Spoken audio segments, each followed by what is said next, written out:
Here's a tactic that all intelligence operatives learn, and it's called elicitation. You use statements instead of questions to get the most powerful information from other people. When a person's being asked a question, it raises a little door in the brain that says, I need to be careful about the answer. If you're responding to a statement, your brain does not have that little security guard that comes out. And so as a light example, let's just imagine you and me took an Uber to get here. And let's imagine you and me we're going to take an Uber back. We get into that Uber and I say, I just read online that Uber drivers were rated the #1 job satisfaction of all the jobs in the country. And I just said a statement and he's going to turn around and go, what? Where did you see this? So that starts a conversation. And then he says, no, it's really bad. I do this, and they take the money and this and this. And then I do disbelief. This is another technique. Disbelief says, no way. There's no way that company would treat you like that. He goes, oh yeah, you will never guess what happened just a couple of weeks ago. And then he just kind of goes into this deep story that he would never tell another client.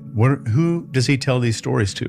Friends. I've made his brain start behaving in friend mode and I haven't even asked any questions yet. And then let's say he goes into a story and then I say, my neighbor's daughter started driving for Uber and she said she saw the wildest things happen in her backseat. And then you're going to hear a story again. And I have not asked any questions. And the way that I teach this is if you and I are standing at the grocery store and there's a young lady over there stocking fruits. And I say, all right, Leon, you've got 60 seconds to go up to this person and find out how much they make for a living. And you're not allowed to ask any questions. So if I went over to her and I said, hey, I'm trying to find the baby carrots. And she starts walking me over somewhere. Haven't asked a question yet. That was a statement. And then I say, I just read on LinkedIn that you guys got bumped up to $22 an hour. That's unbelievable. That's great. Congratulations to everybody here. That's amazing. And she goes, what? We only make $17.50. Everybody does. I avoided that social barrier because there was no question being asked. A different way to do this is called quotes, facts, and figures. And you deliberately say, I saw a YouTube video, read an article, did something that said X, Y, and Z,